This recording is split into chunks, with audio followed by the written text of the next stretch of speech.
Turkey में election हो रहे हैं जिसे टर्की की मॉडर्न हिस्ट्री का सबसे क्रूशल इलेक्शन माना जा रहा है। बहुत ही तगड़ी फाइट देखने को मिल रही है यहाँ present Turkish president Recep Tayyip Erdogan और main opposition rival Kemal Kilicdaroglu के बीच। 14 मई को हुए इस इलेक्शन के फर्स्ट राउंड में कोई भी कैंडिडेट को 50% वोट नहीं मिल पाया है। फर्स्ट राउंड में एर्दोगन को 49.49% और कमाल किलिचदारोग्लू को 44.79% वोट्स मिले हैं। दोस्तों, टर्की का प्रेसिडेंशियल इलेक्शन जीतने के लिए किसी भी कैंडिडेट को मैक्सिमम 50% वोट लेना होता है, जो कि यहाँ नहीं हो पाया है। अब दोनों कैंडिडेट के बीच 28 मई को सेकंड पोल होगा, जिसे टर्की में रन ऑफ कहा जाता है। दोस्तों, रन ऑफ या बोल लीजिए सेकंड राउंड में फर्स्ट राउंड के जो टॉप 2 कैंडिडेट होते हैं उनके बीच में वोटिंग कराई जाती है ताकि किसी एक कैंडिडेट को 50% से ज्यादा वोट मिल सके। टर्की की हिस्ट्री में ये पहला प्रेसिडेंशियल रन ऑफ है। वैसे ज्यादातर एनालिस्ट का ओपिनियन है कि एर्दोगन ये इलेक्शन जीत जाएंगे। आइए जानते हैं आज के इस वीडियो में कौन है एर्दोगन, कैसी रही है इनकी पॉलिटिकल जर्नी, अपने 20 साल के टेन्योर में इनकी क्या अचीवमेंट रही है और क्या फेलियर्स रहे हैं।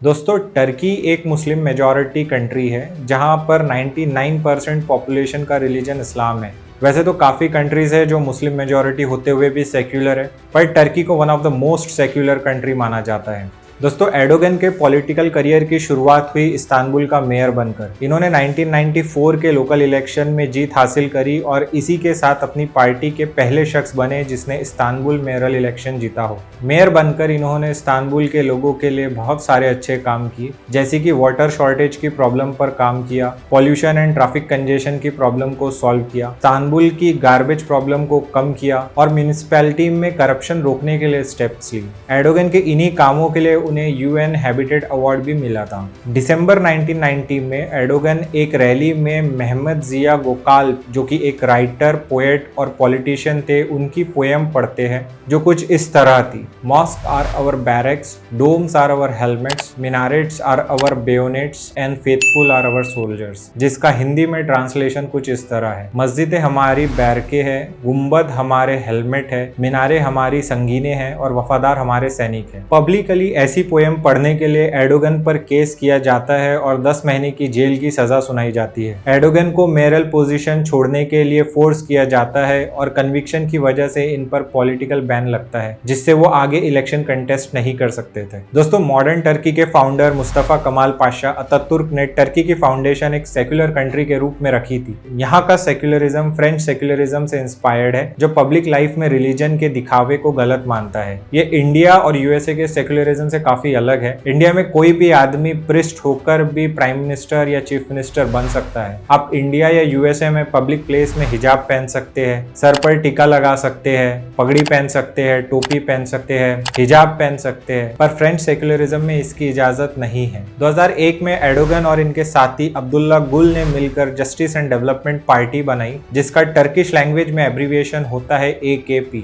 इससे पहले एर्दोगन ऐसे इस्लामिक पार्टी में थे जिस पर कभी मिलिट्री तो कभी जजेस बैन लगा देते। एर्दोगन ने रियलाइज किया स्ट्रिक्टली इस्लामिक पार्टी कभी भी एग्जिस्टिंग सिस्टम एक्सेप्ट नहीं करने वाला और साथ ही साथ हार्डली 20% लोगों को ही इस्लामिक पार्टी अपील करती थी। इसलिए इन लोगों ने अपनी नई पार्टी AKP को डेमोक्रेटिक कंजर्वेटिव बोलकर पॉपुलराइज किया। AKP पार्टी के लीडर ने बार बार कहा कि ये कोई इस्लामिस्ट पार्टी नहीं है। इसके बाद 2002 के जनरल इलेक्शन होते हैं, AKP इलेक्शन जीत जाती है, पर अभी भी एर्दोगन पर पॉलिटिकल बैन लगा हुआ था। इसलिए एर्दोगन अपने भरोसेमंद अब्दुल्ला गुल को PM बनाते हैं। 4 महीने में गवर्नमेंट कानून में बदलाव करके एर्दोगन पर से बैन हटाती है और फिर एक बाय इलेक्शन जीतकर एर्दोगन फाइनली प्राइम मिनिस्टर बनते हैं।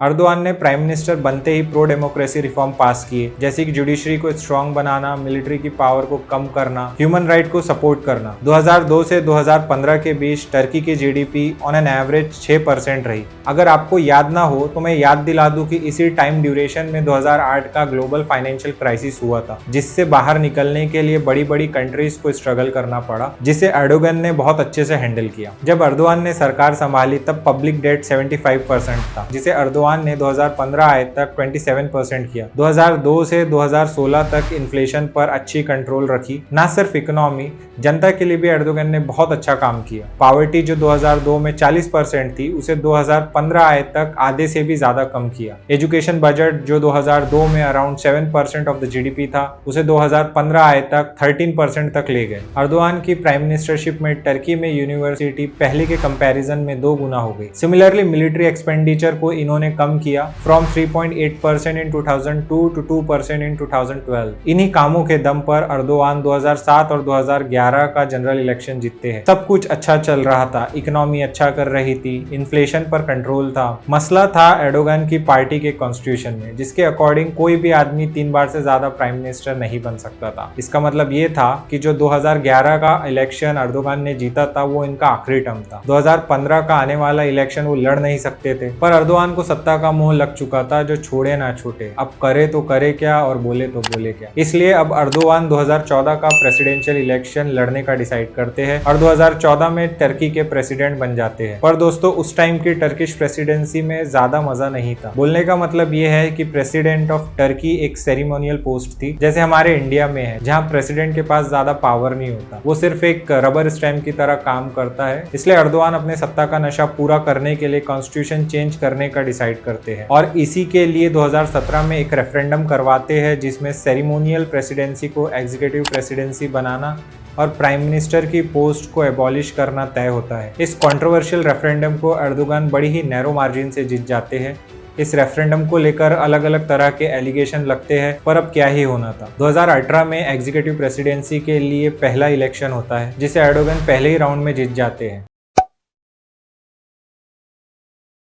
दोस्तों, टर्किश जीडीपी जो एर्दोगन के पावर में आने के बाद से 10 सालों से भी ज्यादा तक तेजी से भाग रही थी, 2015 के बाद से नीचे की तरफ जाने लगी। हवाओं का रुख बदल रहा था, पर एर्दोगन टर्की पर अपनी पकड़ मजबूत करने में इतने मगन थे, वो अपने रियल काम भूल गए। टर्किश इकोनॉमी फिर से खतरे में थी। इन्फ्लेशन और एम्प्लॉयमेंट बढ़ने लगा। इकोनॉमिक कंडीशन बिगड़ता देखकर मीडिया सरकार से सवाल पूछने लगा। लोगों में भी गुस्सा बढ़ने लगा। अपनी सत्ता को बनाए रखने के जुगाड़ में इस बंदे ने इकोनॉमी का जो मिसमैनेजमेंट किया, उससे हालात खराब हो चुके थे। मीडिया और लोगों का सवाल उठना लाजमी था। प्रेशर बढ़ रहा था, पर सोल्यूशन मिल नहीं रहा था। अब एर्दोगन क्या करते? इन्होंने जो भी इनकी सरकार पर सवाल उठाता, उसे जेल में डालना शुरू किया। जर्नलिस्ट ने सवाल उठाया, उसे जेल में डालो। आम आदमी ने सवाल उठाया, उसे जेल में डालो। अब बात आती है कि बलि का बकरा किसे बनाया जाए, अपनी गलतियों का ठिकरा किस पर फोड़ा जाए। As usual religious and ethnic minority, Christians, Jews और कुर्ड्स को टारगेट किया जाता है। एकीपी पार्टी के लोग हेट स्पीचेस देने लगते हैं, माइनॉरिटीज पर अटैक किया जाता है, कई चर्च पर अटैक होता है।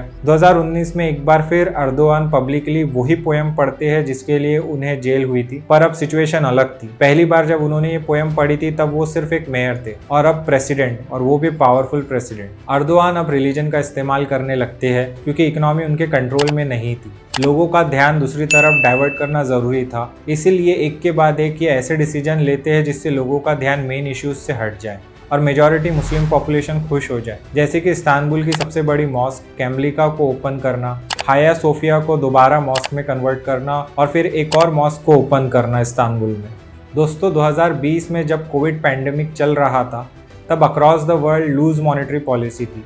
सरकारें चाहती थी कि लोग पैसा खर्चा करें ताकि डिमांड बढ़े और इकोनॉमी फिर से नॉर्मल हो जाए। पर जब लूज मॉनेटरी पॉलिसी से इन्फ्लेशन बढ़ने लगी, तब सरकारों ने इंटरेस्ट रेट बढ़ाना शुरू कर दिया ताकि इन्फ्लेशन को कंट्रोल किया जा सके। पर अर्दोगन ने टर्की के सेंट्रल बैंक को ऐसा करने नहीं दिया। इससे पहले 3 गवर्नर ने कोशिश की कि इंटरेस्ट रेट बढ़ा के इन्फ्लेशन पे कंट्रोल किया जाए, बट ये पॉसिबल नहीं हो पाया। जहां सब कंट्रीज इंटरेस्ट रेट बढ़ा रहे थे, ये इंटरेस्ट रेट कम कर रहे थे, जिससे लोगों के पास आसानी से पैसा अवेलेबल हो और लोग उसे खर्च कर सके। अर्दोगन की लूज मॉनेटरी पॉलिसी की वजह से नवंबर 2021 में टर्किश करेंसी लीरा कोलैप्स कर जाती है और डॉलर के कंपैरिजन में 30% तक गिर जाती है। नवंबर 2022 में इन्फ्लेशन 85% पहुंच जाता है। जी हाँ दोस्तों, 85%। यहाँ हम 6 से 7% इन्फ्लेशन हो जाने से परेशान हो जाते हैं। ज़रा सोचिए 85% के बारे में। इंटरेस्ट रेट कम करने के पीछे अर्दोगन लॉजिक देते हैं कि उनका डिसीजन इस्लाम से इंस्पायर्ड है। इंटरेस्ट रेट उनका सबसे बड़ा दुश्मन है और इंटरेस्ट रेट को सिंगल डिजिट में लाकर ही रहेंगे। मज़े की बात यह है दोस्तों कि इस्लाम में इंटरेस्ट पूरी तरह से मना है, हराम है। वहाँ कोई सिंगल डिजिट या डबल डिजिट का सीन नहीं है। आप 1% लो या 10%, थिंग रिमेन्स द सेम। अब इन्हें ऐसा ही करना था तो इंटरेस्ट रेट को ज़ीरो ही कर देते, कम से कम कोई एक काम पूरा हो जाता। अब देखना ये है दोस्तों कि 28 मई को जो रन ऑफ या सेकेंड राउंड होने वाला है उसमें कौन जीतता है। रिजल्ट चाहे जो भी हो, पहले राउंड ने अर्दोआन को कुछ हद तक ज़मीन पर ज़रूर लाया है। हम उम्मीद करते हैं कि जो भी जीते वो टर्की को इकोनॉमिक टर्मोइल से निकाल कर वापस डेवलपमेंट और स्टेबिलिटी के रास्ते पर ले जाए। उम्मीद करता हूँ कि आपको ये वीडियो इन्फॉर्मेटिव लगा होगा। अगर लगा है तो लाइक करें, सब्सक्राइब करें और अपने दोस्तों में शेयर करना ना भूलें। धन्यवाद।